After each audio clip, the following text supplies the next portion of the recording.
Amén. Que Dios os bendiga a todos en esta preciosa mañana. La verdad que Dios está usando a los hermanos en alabanza de una manera preciosa y el Señor nos ha bendecido con los hermanos mientras ellos cantaban y adoraban al Señor. Que Dios bendiga a todos estos hermanos y hermanas salmistas del Señor, que ha sido una bendición escucharles. Y las oraciones de todos mis hermanos, de los ancianos, amén, el hermano Enrique, Carlos y demás ministerios, que Dios os bendiga mucho. Gracias por estar ahí. También a mi primo Peré, que le he visto que está ahí, que el Señor le bendiga, y a todos los ministerios y siervos de Dios y a todos los hijos de Dios en general que están en esta mañana conectados. Que Dios os bendiga mucho. Gracias a los hermanos por la invitación a predicar a las iglesias, la iglesia de Ollón, Esperanza. Y bueno, vamos a compartir una palabra del Señor y espero que el Espíritu Santo te haga bien. Amén. En esta temporada en la que estamos viviendo, que es una temporada un poquito difícil, una temporada en la que no entendemos muchas cosas, pues hace poquito yo predicaba un mensaje de la prueba y bueno, pues ahora lo predico con, a ver cómo digo, más consciente de lo que digo, por todas las pruebas que está pasando el mundo y particularmente algunas casas como la mía, y entiendo verdaderamente y más cerca de lo que predicaba este mensaje antes de que todo ocurriera. Por eso me veo con más necesidad de predicarlo y espero que te haga bien en el nombre poderoso de Jesús. Vamos al libro de Santiago, capítulo 1 y verso 2. Allí dice el apóstol: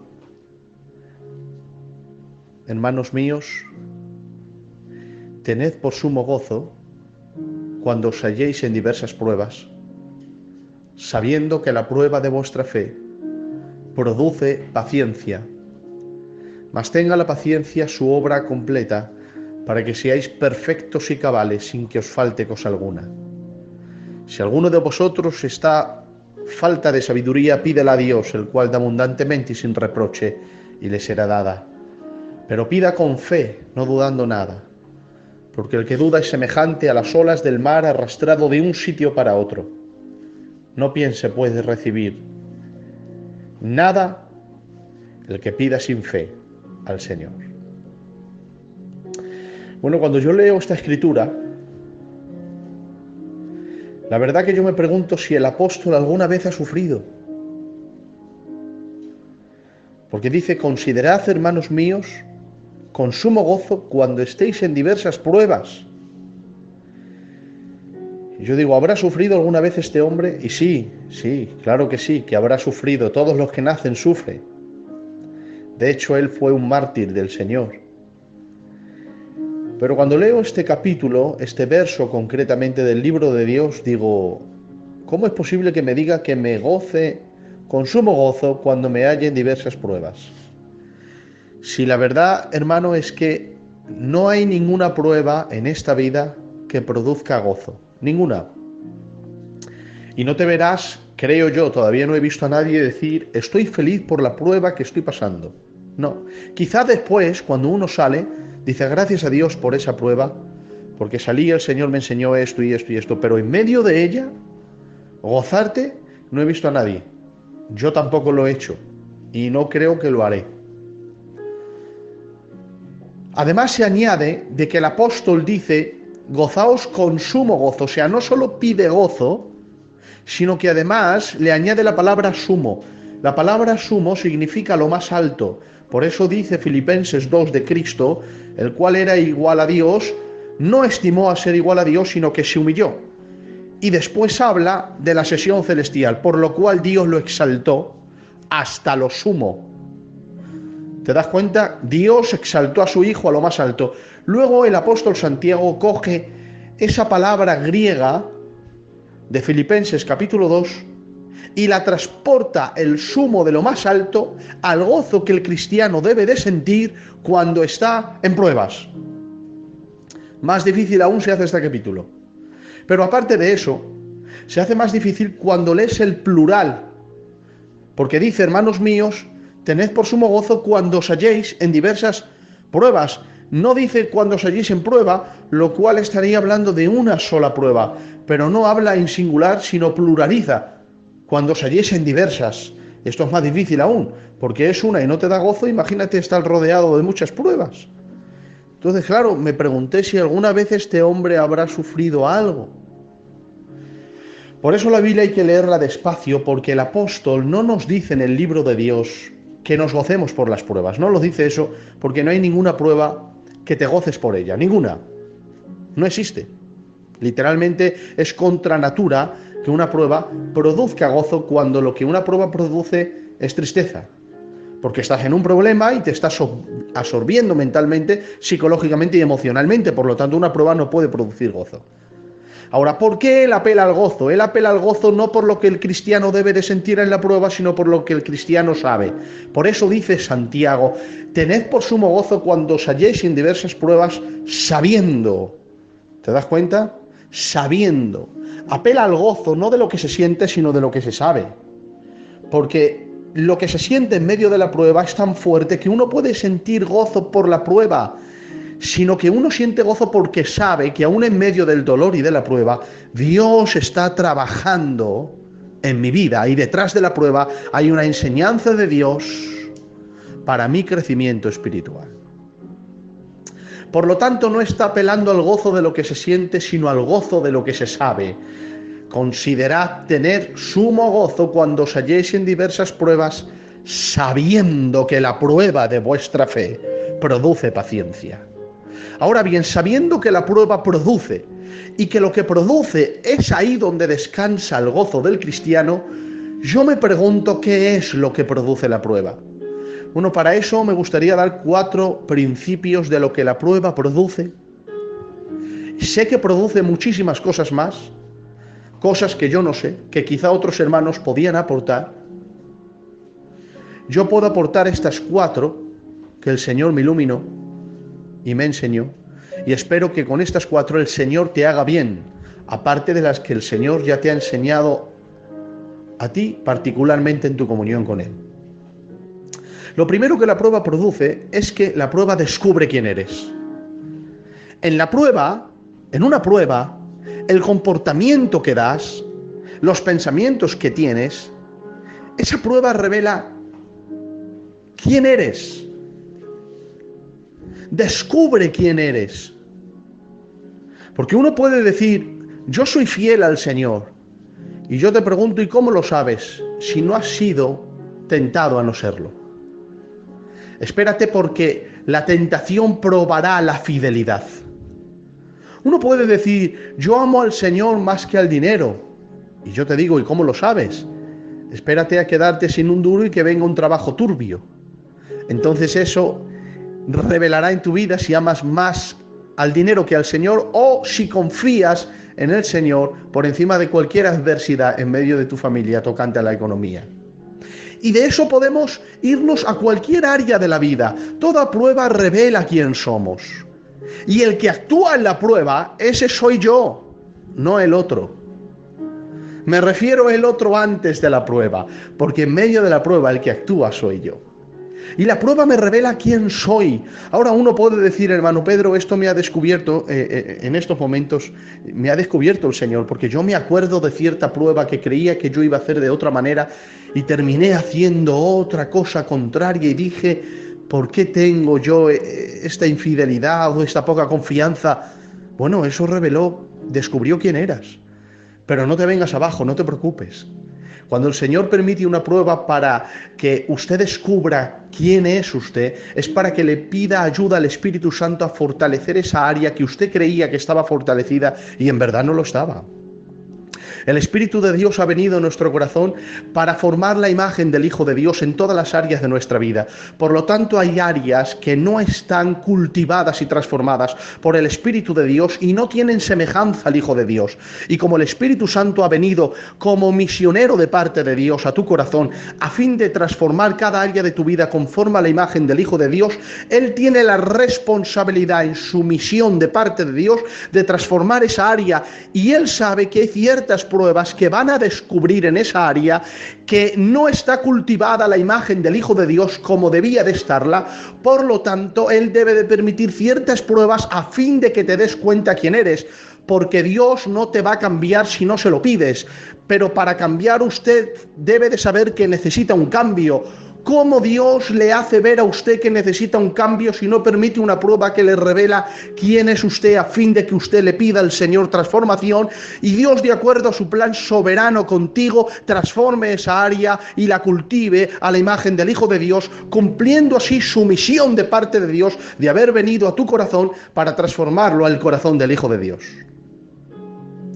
Por lo tanto, las pruebas descubren quién somos. Pero te repito, no te vengas abajo. Señor, Pedro, es que yo creía que... No te vengas abajo. Díselo al Señor, arrodíllate, no tengas vergüenza.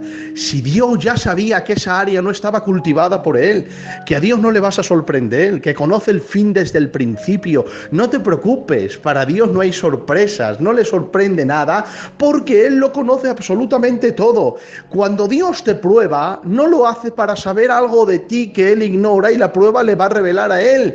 Cuando Dios te prueba, lo hace porque Él conoce todo de usted y es usted el que desconoce ciertas áreas de tu vida que no están cultivadas y la prueba se lo revela a usted, no a Dios, porque Dios realmente le conoce. No se preocupe, póngase de rodillas y pídele perdón al Señor y dile: fortalece, Señor, esta área en mi vida porque quiero crecer conforme a la imagen del Hijo de Dios. Esta prueba me ha descubierto quién soy. La Biblia dice que los hijos de Israel salen del desierto, capítulo 15 de Éxodo, y cuando salen tienen una sed terrible, están en medio del desierto y le piden a Moisés agua. Moisés va donde el Señor y el Señor les dice: no os preocupéis, seguidme. Le siguen a través de la nube que el Señor había puesto con ellos y la columna de fuego, y dice la Biblia que llegan a un río. Es ahí cuando Moisés no pudo liderar porque llevaban unos cuantos días que tenían sed. El pueblo se mete en el río y dice la Escritura que no puede beber ni siquiera un poquito de agua. Claro, cuando yo leo este capítulo, digo, vamos a ver, o Dios estaba riendo de este pueblo, o Dios desconocía la condición del río. Dios sí sabía dónde estaba el río. La pregunta es, ¿desconocía Dios la condición del río? ¿O se estaba riendo de este pueblo? Bueno, pues ni lo uno ni lo otro. Dios no se estaba ni riendo del pueblo y conocía la condición del río. Entonces, ¿por qué le llevas a tu pueblo que tiene sed a un río donde no pueden beber? Bueno, la Escritura lo dice, lo puedes leer. Dice: allí Jehová los probó. El río era una prueba de parte de Dios. ¿Por qué?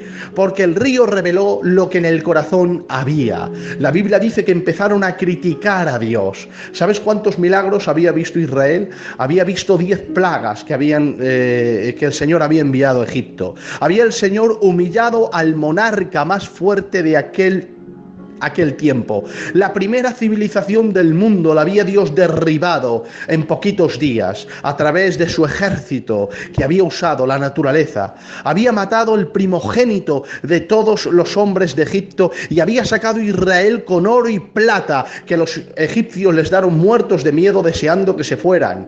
Había luego el Señor abierto un mar rojo, se había mostrado en el Sinaí, había hecho temblar el monte, humo salía en el monte y la voz de Jehová que tronaba. Hasta ellos mismos pedían no escuchar la voz de Dios.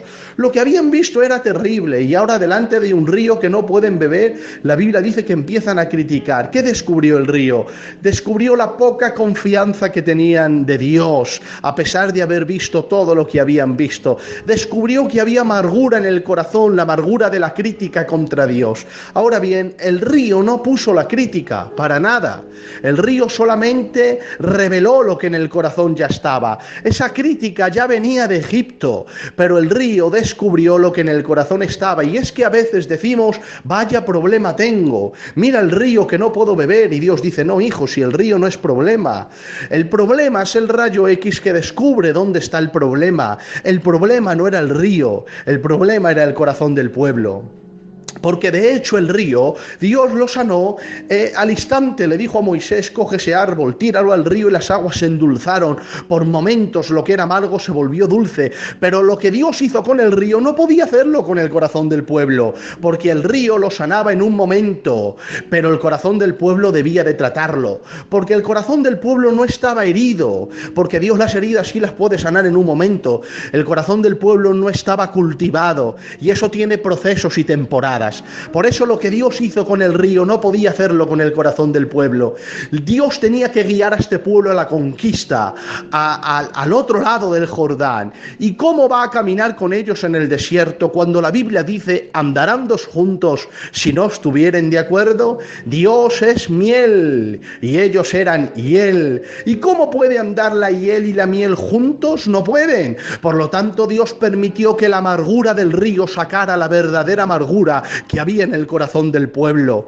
La Escritura dice que Moisés oró al Señor, ¿te das cuenta? El río descubrió que en el corazón del pueblo había amargura, entre tanto que en el corazón de Moisés había miel para Dios. Y es que las pruebas revelan quién son cada uno.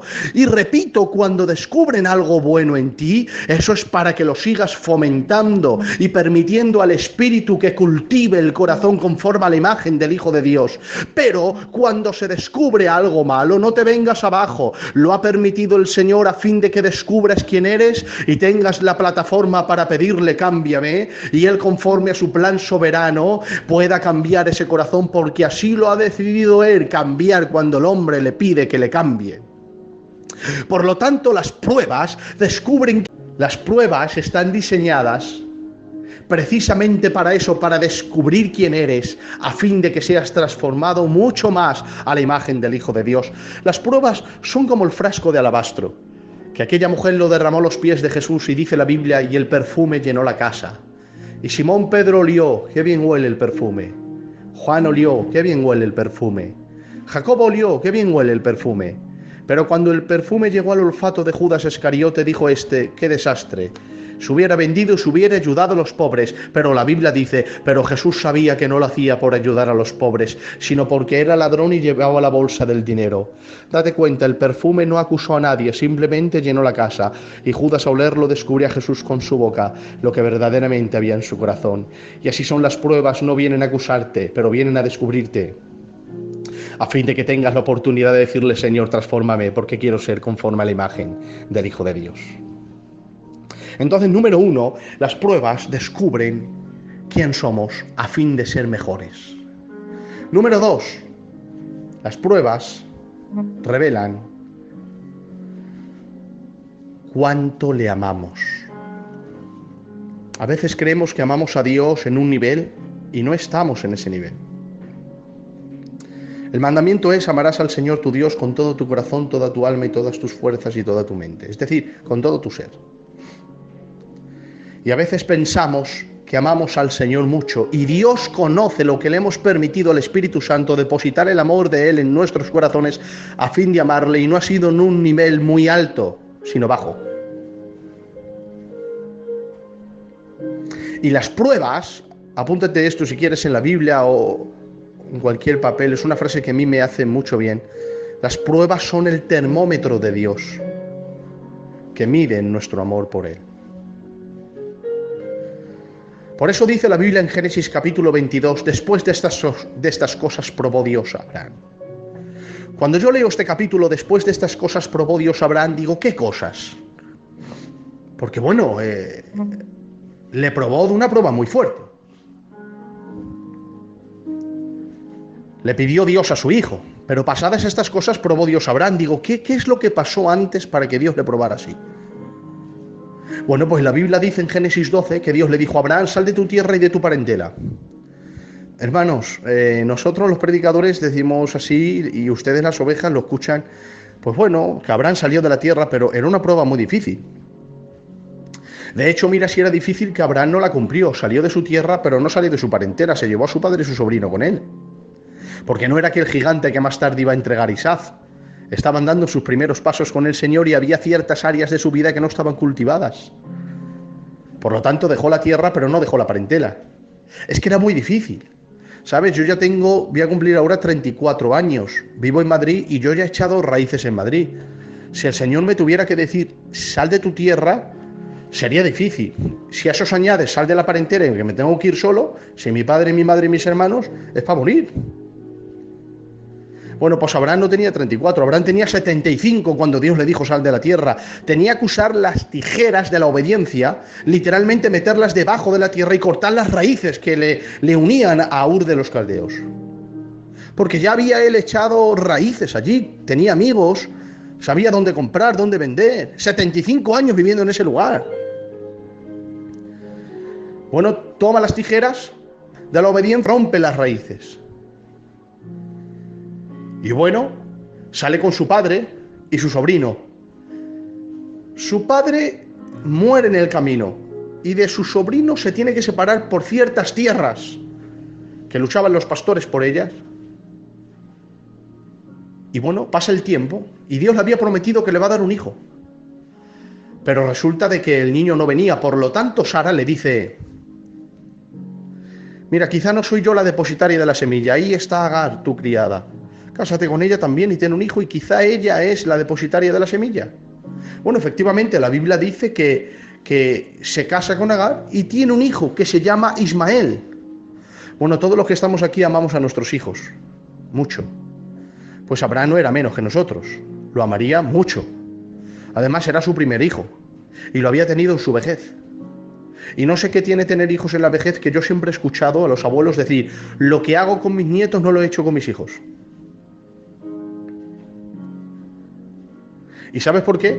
Porque cuando uno es anciano, la experiencia le ha enseñado lo más importante que él tenía, y que es la familia, que cuando es joven quizá no se da. Sí lo sabe y lo siente, pero quizá no está muy dedicado a ello. Y cuando es anciano uno se dedica más porque la experiencia le enseñó lo más importante que tenía en su casa, y es su familia. Por eso la Biblia dice que Jacob amaba más a José. Y no dice porque tuviera sueños o era el más guapo, no dice la Biblia, lo amaba más porque lo había tenido en su vejez. ¿Te das cuenta? La experiencia le enseñó a valorar lo que tiene que valorar, su familia. Bueno, Abraham tiene un niño y lo tiene con 85 años. ¿Cuánto le tiene que amar? Pero a esto se añade de que es su primer hijo. Segundo, se añade de que él tiene 85 años. Y tercero, se añade de que Abraham es el Bill Gates de aquel momento. La Biblia dice que tenía 300 criados nacidos en su casa, aparte de los criados que él había comprado. ¿Cuántos criados tiene Abraham? 500. Si de los 500 criados, 400 están casados, hay 400 mujeres. Y 500 hombres, 900 personas. Si cada uno tiene un hijo, 900 hijos. Hermanos, ¿cuánta gente tiene que alimentar a Abraham? Muchísimas. ¿Cuánto dinero tiene? No se sabe. Bueno, pues lo ha tenido de viejo, su primer hijo. Y además, ¿qué pide Ismael que Abraham no se lo dé? Si pide el sol, Abraham se lo compra. Es impresionante. Pues bueno, la Escritura dice que después de esto le nace Isaac a través de Sara, porque Dios lo había prometido. Y lo que Dios cumple, lo que Dios promete, lo cumple. Dice la Biblia que nace Isaac, y cuando nace, ¿cuánto le puede amar a Isaac? Es el hijo de la promesa, Dios se lo ha dicho. A Ismael lo voy a bendecir, pero con Isaac es mi pacto. Y lo bendice. Ahora bien, hermanos, la Biblia dice que destetan a Isaac y le hacen una fiesta. ¿Qué chula de fiesta no le hacen? Que dice la Escritura que Ismael, que ya es un poquito grande, le hace burlas. Y Sara se da cuenta. Qué chula de enfado. Coge Sara, que en medio de la fiesta llama a Abraham y le dice, ven, Señor, ven. Tu hijo Ismael se ha reído de mi hijo Isaac. ¿Qué cara no tiene en el rostro? Que la Biblia dice que Abraham le dice, ¿y qué? Le está diciendo, venga, suelta lo que tienes en el corazón porque ya estoy viendo tu cara. Y le dice Sara, lo que yo te pido en este momento es que cojas a Ismael y a su madre y lo tires de casa. Hermanos, era su hijo de sus entrañas, le estaba pidiendo que lo tirara del hogar. Imagínate que te dice alguien, tira a tu hijo de casa. Nadie de aquí lo haríamos. Bueno, pues la Biblia dice, y esto no le gustó a Abraham, normal. No le hizo ni caso, pero se fue a orar. Y cuando estaba orando, la voz de Dios viene y le dice a Abraham, sí, Señor, heme aquí. ¿Qué te ha dicho Sara? Me ha dicho que coge a Ismael y lo tire de casa. Entonces la voz de Dios le dice, haz caso a la voz de Sara, porque no puede heredar el hijo de la esclava con el hijo de la libre. Hermanos, qué orden, qué mandamiento, Dios mío de mi vida, qué prueba tan fuerte. Dios mismo que le pida tirar a su hijo de casa.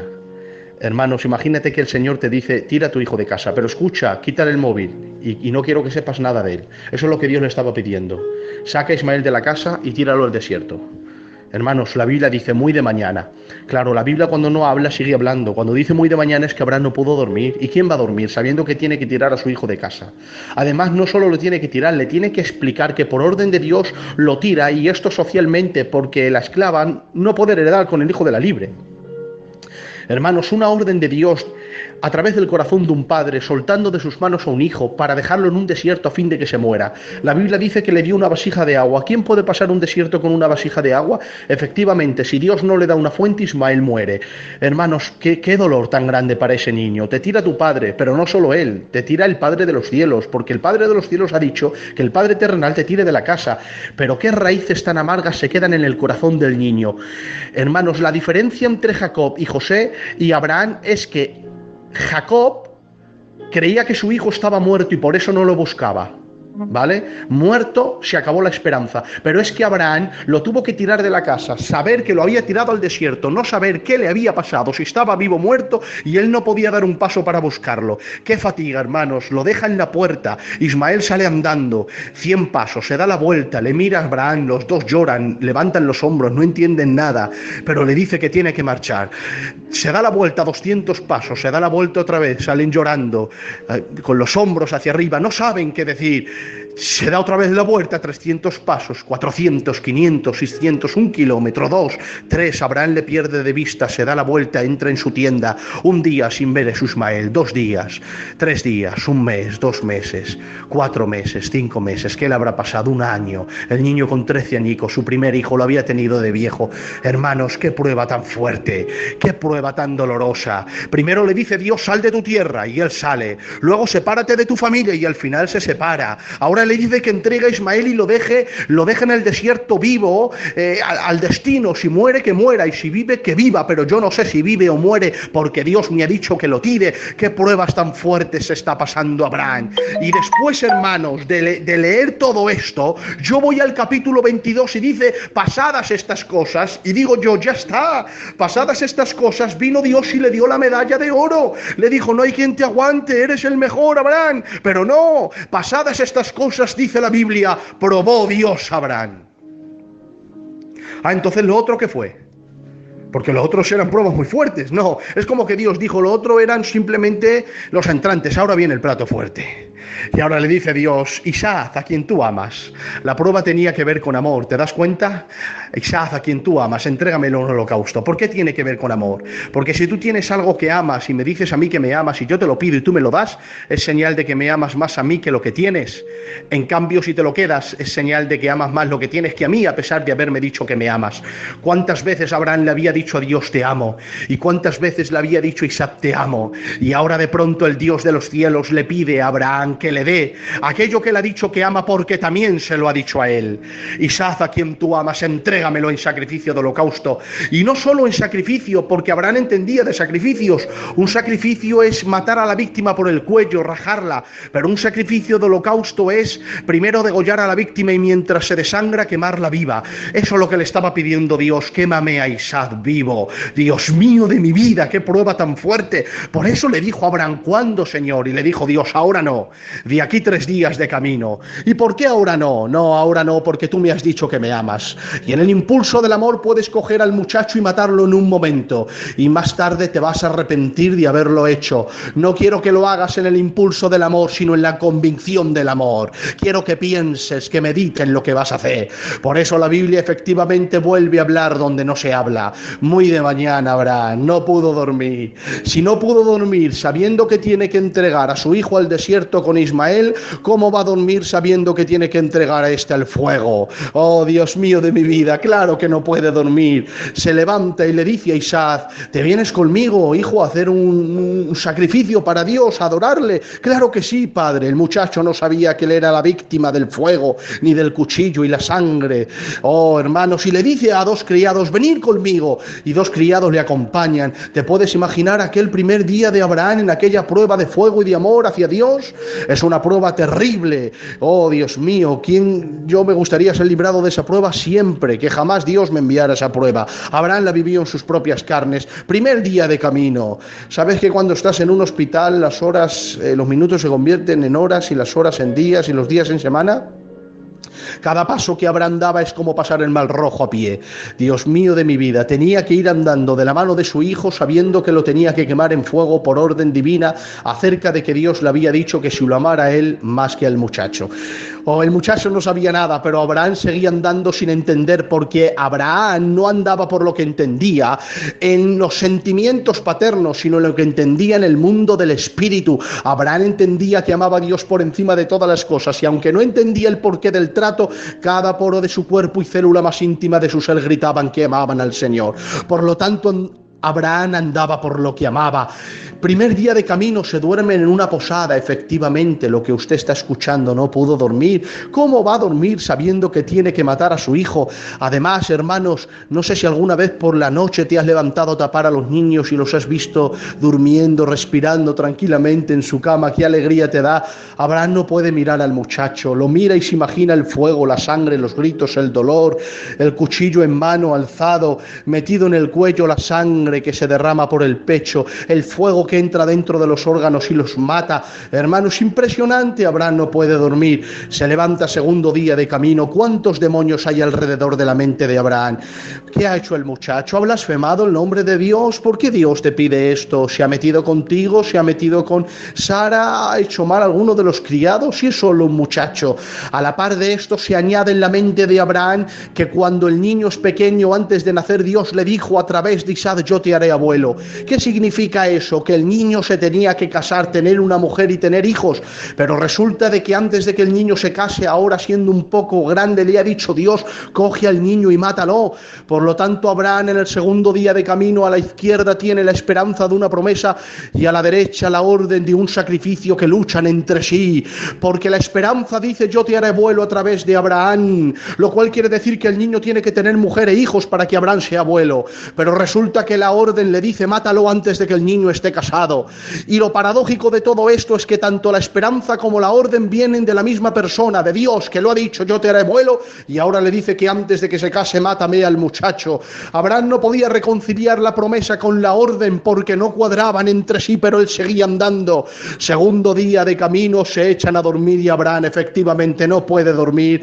Ya lleva 2 días sin dormir, mientras que los criados y Isaac duermen tranquilamente. Se levanta el tercer día de camino y cuando llegan al monte, la Biblia dice que los criados les dice: ustedes quédense aquí, entre tanto que el niño y yo vamos, adoramos al Señor y volvemos a vosotros.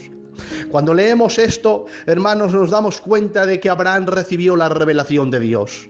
El tercer día de camino Dios ya le reveló lo que había de pasar. ¿Por qué? Porque él dijo: volveremos. Si lo vas a matar, habías tenido que decir volveré. ¿Por qué hablas en plural y no en singular? Bueno, porque Abraham entendió que la prueba tenía que ver con amor. Señor, me estás probando. No para que tú sepas, sino para que yo sepa, los ángeles sepan y los demonios sepan que hay un hombre aquí en la tierra que te ama a ti por encima de todas las cosas. Voy a demostrar a todo el mundo que te amo más que a nada en esta vida. Voy a matar a Isaac cumpliendo con la orden. Pero si yo lo mato cumpliendo con la orden, tú eres Dios que cumple tu palabra. Por lo tanto, yo sé que de entre las cenizas lo levantarás de nuevo para cumplir con la promesa. Por eso dijo: el niño y yo iremos, adoraremos y volveremos. Y dice el libro de los Hebreos capítulo 11: por la fe Abraham, cuando fue probado, ahí está, ofreció a Isaac, ahí está la orden.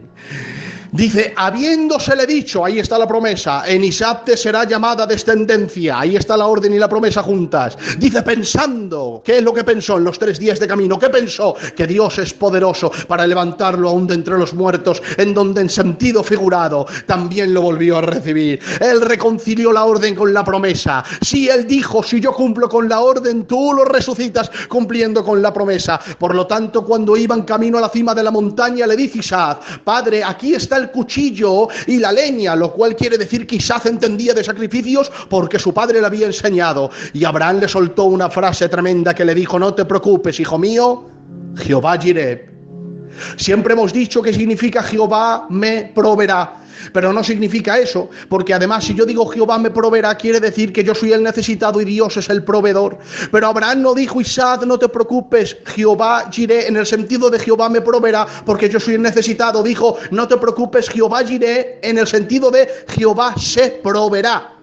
Y yo le pregunto a Abraham: ¿cómo se va a proveer Dios de algo si el libro de Dios dice en Hechos capítulo 17 que Dios no necesita nada de nadie y todo el mundo vive por el hálito de sus narices? ¿Cómo es posible que tú digas que Dios necesita algo? ¿Cómo se va a proveer Él de algo? ¿Qué necesita Él? Y es como que Abraham me dice: Pedro, no fui yo quien di la promesa de que Isaac sería padre. Fue Dios que juró por su nombre que yo sería abuelo a través de Isaac. Si yo lo mato y Dios no lo levanta, no soy yo quien miento. No está mi palabra en juego, está su palabra en juego. Él mentiría, pero yo le conozco. Isaac, no te preocupes, Jehová se proveerá de cordero. Él no miente. Si yo te mato, Él te levanta de entre los muertos.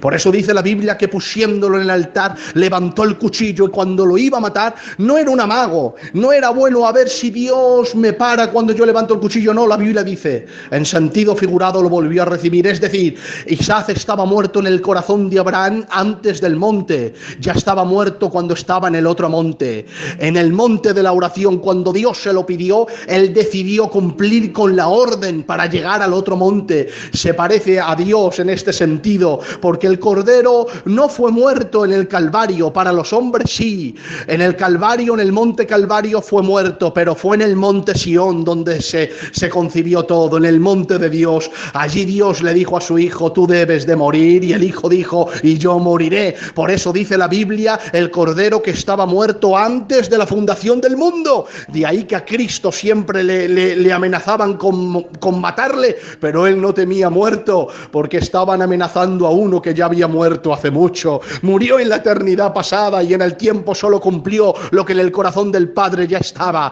Por lo tanto, cuando levanta el cuchillo no era un amago, ya lo había matado él en su corazón. Entonces la voz del ángel le dice: Abraham. En este momento Abraham no responde. ¿Por qué? Porque siempre que Dios le ha llamado, él ha dicho: heme aquí. Dios le ha enviado una prueba. Abraham, heme aquí, sal de tu tierra. Abraham, heme aquí, abandona tu familia. Abraham, heme aquí, abandona a tu sobrino. Abraham, heme aquí, entrégame a Ismael al desierto. Abraham, heme aquí, entrégame a Isaac en holocausto. Por lo tanto, Dios le vuelve a llamar y Abraham no contesta, porque piensa: ¿qué puede haber después de esto? ¿Qué prueba me va a mandar si le digo heme aquí? El ángel le vuelve a llamar en medio de la sangre, en medio de las lágrimas, del cuchillo levantado, del fuego encendido. Le vuelve a llamar: Abraham. Y es como que Abraham dice: no puedo vivir sin obedecerte. Te amo demasiado como para callarme. Heme aquí. Entonces la voz del ángel viene y le dice: no hagas daño al muchacho, porque yo conozco, por cuanto no me has rehusado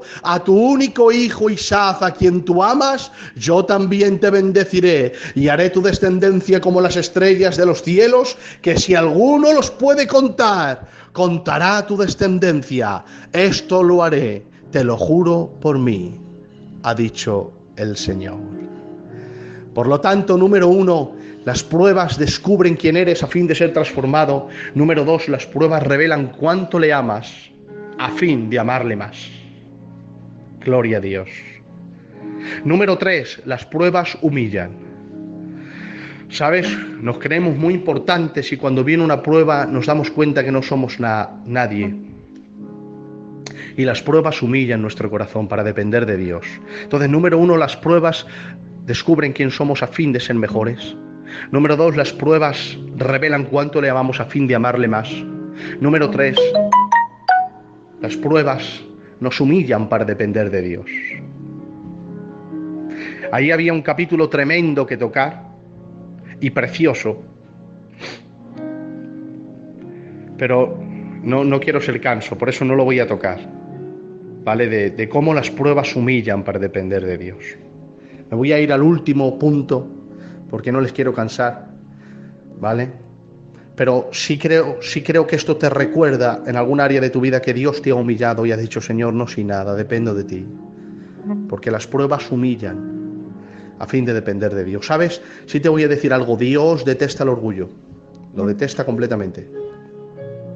Uno puede decir, ¿y por qué? Bueno, Dios detesta el orgullo porque Él es muy grande, muy grande, muy grande y es humilde. Y lo detesta Dios, ver a un gusano de la tierra que se lo cree. Mirad, ¿sabes que el sol cabe la tierra cabe 1.300.000 veces dentro del sol? Ya es grande el sol y ya es pequeña la tierra en comparación con él. Bueno, pues encima del sol hay una estrella que el sol cabe 1.000.000 de veces dentro de esa. Encima de esa estrella hay otra que cabe esa 1.000.000 de veces dentro de esa. Y encima de esa hay una estrella que se llama la estrella monstruo que cabe no 1.000.000, sino 1.000.000.000, 1.000.000 de millones dentro de esa. Pues bueno, esa estrella en comparación con el universo no es absolutamente nada. Pues bueno, todo ese universo no es nada en comparación con Dios porque todo surgió con el suspiro de su palabra. Imagínate que Dios se mete por el universo, se mete por las estrellas más grandes, la estrella monstruo viene por la otra estrella se mete en el sol, viene a la tierra y en medio de la tierra, en un pueblo de Aranjuez, hay un gitano que se llama Pedro que no sabe restar ni sumar y se lo cree.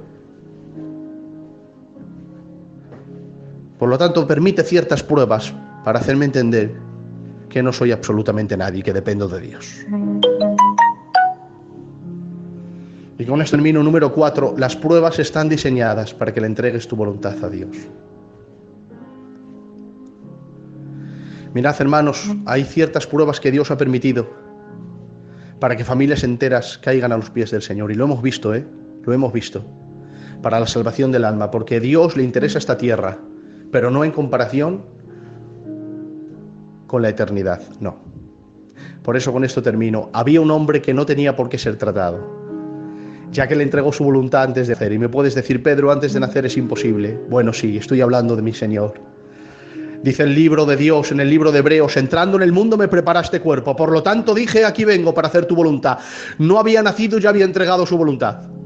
Cuando él nació y creció, sus palabras eran estas: mi comida y mi bebida es hacer la voluntad de mi Padre que está en los cielos. Otra vez dijo, he descendido a la tierra no para hacer mi propia voluntad, sino la voluntad del que me envió. Otra vez dijo, no se haga mi voluntad sino la tuya.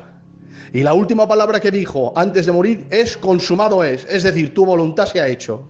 Antes de nacer habló de la voluntad y al terminar cumplió con la voluntad. Su vida era la voluntad de Dios. Ahora bien, aunque no tenía por qué ser probado, la Biblia dice que Dios le dijo a Jesús al Getsemaní.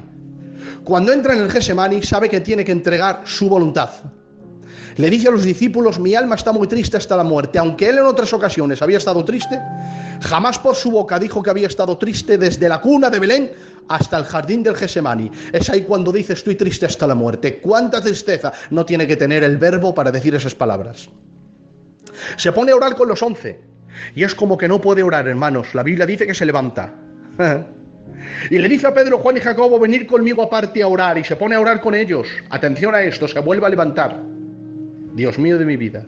Si cuando él se pone a orar, hermanos, entra en la oración y no hay quien lo saque, porque como no tenía pecado, su voluntad de parte de Dios estaba entregada. Se vuelve a levantar de nuevo y va donde Pedro, que está durmiendo, y Juan, hijos, orad conmigo, por favor. Se vuelve a ir. Las palabras que le dice cuando está orando solo es, Abba, si es posible, pasa de mí esta copa. La segunda vez que va donde Pedro y le vuelve a decir las mismas palabras, Abba, si es posible, pasa de mí esta copa. Hermanos, se levanta la tercera vez, impresionante, 3 veces. ¿Has visto cuando entras a la oración, como que no entras, que sales peor de cómo has entrado? Porque entraste al cuarto, no a la oración. Jesús se levantaba muchas veces, es como que no entraba, la tristeza se lo impedía. Fue otra vez donde Pedro, Juan y Jacobo estaban durmiendo, se pone a dar un estudio. Jesús, que no es momento de dar estudio, que es momento de entregar la voluntad. Y cuando la tercera vez que se ha levantado, vuelve otra vez a la oración, dice el libro de Lucas que dijo, basta, es como que dijo, esto lo tengo que arreglar con el Padre. Se pone de rodillas, dispuesto a arreglar el problema y no levantarse hasta que esté arreglado. Y dice la Biblia, cuanto más grande era su sufrimiento, tanto más él oraba. Es decir, la tristeza le invadía cada poro de su cuerpo y célula de su ser, pero él seguía orando y orando y orando. Dice el libro de Hebreos, tocante a este capítulo, dice, Cristo en los días de su carne, con gran clamor y muchas lágrimas, rogó al que le podía librar de la muerte, y a causa de su temor reverente fue oído. Hermanos, con gran clamor y lágrimas, la tristeza le invadía, pero él seguía orando. Hermanos, sufrió la hematridosis, los capilares subtenados se dilatan de tal modo que revientan al ponerse en contacto con las glándulas sudoríparas, con los que las gotas de la sangre salen mezcladas con el sudor. Oh Dios mío, qué agonía. Pero ¿sabes cómo estaba el Padre? El Padre estaba con la mano extendida. Jesús, entrégame la voluntad, para que los demonios y los ángeles y los hombres vean que no vas obligado, sino voluntario. Venga, Jesús. En ese momento es cuando Jesús eleva el nivel de oración y dice, Padre, mas no se haga mi voluntad, se haga la tuya. En ese momento dice la Biblia que un ángel le fortalece, y yo le digo al ángel, ángel, ¿dónde estabas cuando mi Cristo estaba sufriendo demasiado? ¿Vienes ahora? Me dice el ángel, Pedro, venir ahora, yo no he venido ahora. Yo nunca vine, yo siempre estuve aquí. Estaba esperando que él entregara su voluntad para fortalecerle. Atención a esto, en el momento que le fortalece, el Getsemaní no se ha terminado, sigue estando ahí, sigue de tomar la copa, pero ha sido fortalecido en el interior, porque hay pruebas que están diseñadas para que le entregues la voluntad a Dios. Quizá Dios en su misericordia quitará el Getsemaní, pero si no lo quita, atención, por dentro tuya estará quitado, porque Dios te habrá fortalecido. ¿Cómo no se levanta el cordero de orar, que va andando, y antes de decirle si ha hecha tu voluntad, iba andando y tenía que despertar a Pedro? Pero ahora, ¿cómo no anda en camino de tierra, que Pedro oye sus pasos? Se levanta, sí Señor, ¿qué quieres? Y le dice Jesús, duerme Pedro, la copa que el Padre me ha dado, ¿no la he de beber yo? Estaba fortalecido el Getsemaní, estaba terminado, hermanos. Hay gente que dice que Cristo temía la muerte. ¿Ustedes creen que Cristo temía la muerte? Era imposible, no temía la muerte. ¿Saben lo que hizo Lucas, su discípulo, antes de morir? Miró a la cruz y dijo, hola, buenos días, y luego desde la cruz predicó 2 días. ¿Saben lo que hizo Policarpo? Le dijo a sus verdugos, ¿ustedes han comido? Dice, no. Dice, pues antes de matarme tienen que comer. A mí no me mata nadie con la barriga vacía. ¿Saben lo que hizo Tomás Moro? Le dijo al soldado, hijo, tú súbeme al cadalso, que para bajarme ya me las ingenio yo, no te preocupes. Se reían ante la cara de la muerte, porque ellos sabían que el cordero les esperaba al otro día del río. Oh, después del río de la muerte les esperaba el cordero con los brazos abiertos. Y digo yo, si los cachorros se reían ante la cara de la muerte, ¿cómo iba a temer el león de la tribu de Judá? Él no temía, él sabía que la victoria era suya. Era la copa de la ira por tus pecados lo que le estaba pidiendo a Dios, y mis pecados ser salvado de la copa de la ira. Pero el Padre le dijo, si tú no tomas la copa, la tendrán que tomar tus cachorros. Y dijo él, no, mis cachorros no se quedan sin padre a quien clamar, la tomo yo. Y dice la Biblia que estando en la cruz dijo, Elohim, Elohim, lama sabactani, que quiere decir, Dios mío, ¿por qué me has abandonado? Desde la cuna de Belén hasta el Calvario, Jesús siempre al Padre le llamó Padre, nunca Dios. Pero en este momento no le llama Padre, le llama Dios, porque aunque es el Hijo, está en calidad de Cordero. ¿Y por qué no le llamas Padre? Dice Jesús, muy fácil, Pedro. En el Getsemaní le decía papito, porque él estaba decidido a que yo tomara la copa. Pero ahora precisamente soy yo el que estoy decidido. No quiero tocar corazón. Si le llamo Padre y me quita de la cruz, se acabó todo. Y esto es un programa prefijado desde la eternidad. Por lo tanto, no quiero tocar sus sentimientos. Le llamo Dios porque Él es santo.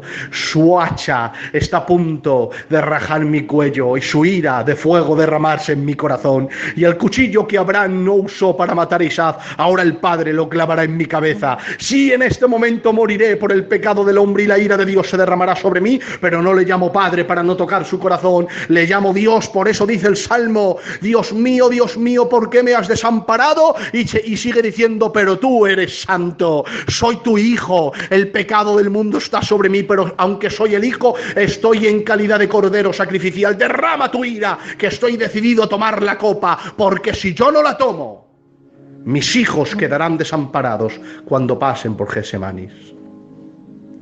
Pero Jesús se privó de llamarle Padre 5 segundos de su vida, a fin de que ahora, cuando pases por un Gesemaní, por el dolor más grande de tu vida, el que tú te puedas imaginar, tengas un Padre a quien clamar. Y además, no solo un Padre, sino el mejor Padre. Y de la manera más cariñosa, porque cuando Jesús estuvo en el Gesemaní le llamaba Abba. Esa era la forma aramea que los niños le llamaban a su padre papito. Los mayores ya no llamaban al Padre Abba. Jesús era el hombre más crecido espiritualmente y el corazón de un niño llamándole Abba. En medio de tu Gesemaní puedes ponerte de rodillas y llamarle Abba. ¿Sabes? Lo más glorioso que tenemos es llamarle a Dios Padre. Dios, ser padre no le costó por naturaleza, por creación, pero por naturaleza sí. Porque por naturaleza tenía que meter su naturaleza dentro del hombre pecador, y el hombre pecador no podía recibir la naturaleza divina, porque si es así, la naturaleza santa de Dios quedaría adulterada. Por lo tanto, la parte de la justicia de Dios tenía que castigar la naturaleza pecadora del hombre, así que cuando Dios metía su naturaleza dentro del hombre pecador, Dios se convertía en padre por naturaleza, sin que la justicia y el rasgo distintivo de la santidad de Dios quedara adulterada. Y para ello Dios envió a su Hijo para castigar tu naturaleza de pecado en el cuerpo de su Hijo. Así su justicia queda satisfecha y su naturaleza se introduce dentro de ti sin que Dios pierda la esencia de ser Padre por naturaleza, poniendo en tela de juicio su justicia y su santidad. Por eso Jesús dijo, cuando oréis, decirle, Padre nuestro que estás en los cielos, santificado sea tu nombre, venga a nosotros tu reino y hágase tu voluntad. El pan nuestro de cada día, no nos metas en tentación, líbranos del mal, porque tuyo es el reino por los siglos de los siglos. Cuando dijo por los siglos de los siglos, le estaba llamando eterno. Cuando dijo el pan nuestro de cada día, el que nos provee. No nos metas del mal, el que nos protege. Porque tuyo es el reino, le estaba llamando rey. Hágase tu voluntad, le estaba llamando soberano. Santificado, le estaba llamando santo. Pero antes de llamarle santo, rey, soberano, Jesús dijo, llamarle Padre. Porque ser santo no le costó, ser rey tampoco, pero ser padre le costó la vida de su hijo. Por eso cuando estés en un Gesemaní, le puedes llamar papá. Me costaba este capítulo hasta que el Señor me iluminó estas 4 facetas. Hermanos míos, tened por sumo gozo cuando os halléis en diversas pruebas, sabiendo que la prueba de vuestra fe produce. ¿Qué produce? Número 1, descubre quién soy a fin de ser mejor. Número 2, revela cuánto le amo a fin de amarle más. Número 3, me humilla para depender de Dios. Y número 4, está diseñada para entregarle mi voluntad y decirle, no se haga mi voluntad, sino la tuya. Hermanos, este era el mensaje de la parte del Señor que tenía para todos ustedes. Espero que el Señor te haya hablado, bendecido y ministrado. Y como dice el libro de Dios, Maranata, el Señor viene. Un abrazo, vuestro hermano Pedro Losada, y un beso para todos en Cristo Jesús.